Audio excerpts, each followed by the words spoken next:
আমের জেলা মালদা। এই আমই অনেকের পেট চালায়। মালদায় ভোটেও ইস্যু আম।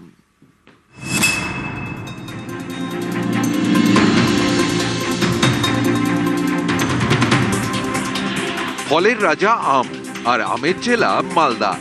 এখানকার আমের চাহিদা দেশের বিভিন্ন জায়গায়, দেশ ছাড়িয়ে বিদেশেও চাহিদা।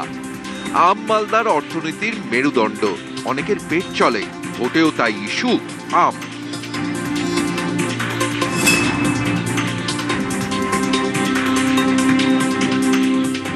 মালদা জেলায় 12টা বিধানসভা আসন, এর মধ্যে হবিবপুর ছাড়া বাকি 11টি আসনেই রয়েছে প্রচুর আম বাগান।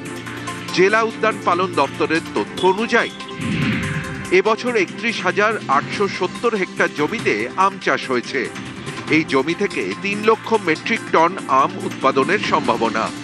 এতে আম চাষিদের মুখে হাসি, একসঙ্গে চিন্তাও রয়েছে, কারণ বেশি ফলন হলে সেরকম দাম নাও মিলতে পারে। অনেকের এও অভিযোগ, আম নিয়ে মালদা জেলায় বড় কোনো শিল্প গড়ে ওঠেনি, আম সংরক্ষণের ব্যবস্থাও তেমন উন্নত নয়।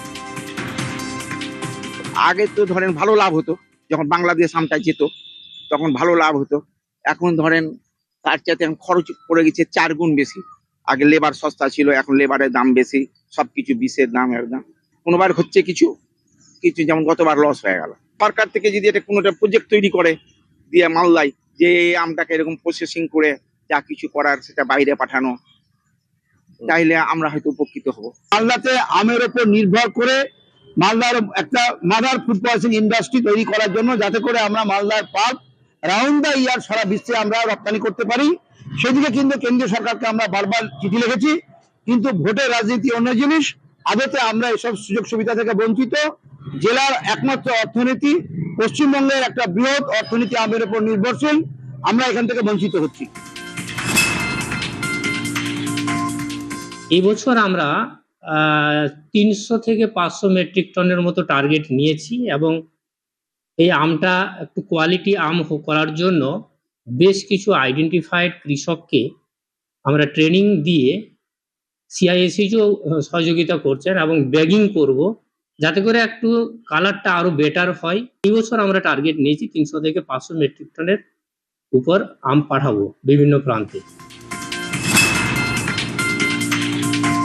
আমরা রাজ্যে ক্ষমতায় যদি আসি, আমরা এই শিল্পটাকে প্রায়োরিটি দিয়ে দেখব। আমরা ফুড প্রসেসিং ইউনিট তৈরি করব, ম্যালকসের মতো একটা সরকারি সংস্থা, সেইটাকে আমরা রিভাইভ করব, এবং আল শিল্প করে আমাদের প্রায় 5 লক্ষ মানুষ মালদা জেলার রুজি রোজগার চালায়। তাদের সঙ্গে বসে পরামর্শ করে এই শিল্পটা যেভাবে রুগ্ন জায়গায় যাচ্ছে, সেটাকে আমরা উদ্ধার করার চেষ্টা করব। আগামী দিনে আমাদের যে ইস্তেহার আছে তাতে আপনারা লক্ষ্য করে দেখবেন, আমরা এই আম শিল্পের উপরে, রেশম শিল্পের উপরে বিশেষ জোর দিতে চাই, যাতে আম থেকে প্রক্রিয়াকরণের মাধ্যমে প্রচুর ইন্ডাস্ট্রি মালদায় গড়ে ওঠে এবং তার সাথে সাথে এমপ্লয়মেন্ট জেনারেশন হয়। এটাই আমাদের এজেন্ডা হিসাবে, মূল যে কয়েকটি এজেন্ডা আছে তার মধ্যে এটা একটা বিশেষ এজেন্ডা। মালদা থেকে ক্যামেরায় লিপেশ লালার সঙ্গে সেবক দেব শর্মা, নিউজ 18 বাংলা।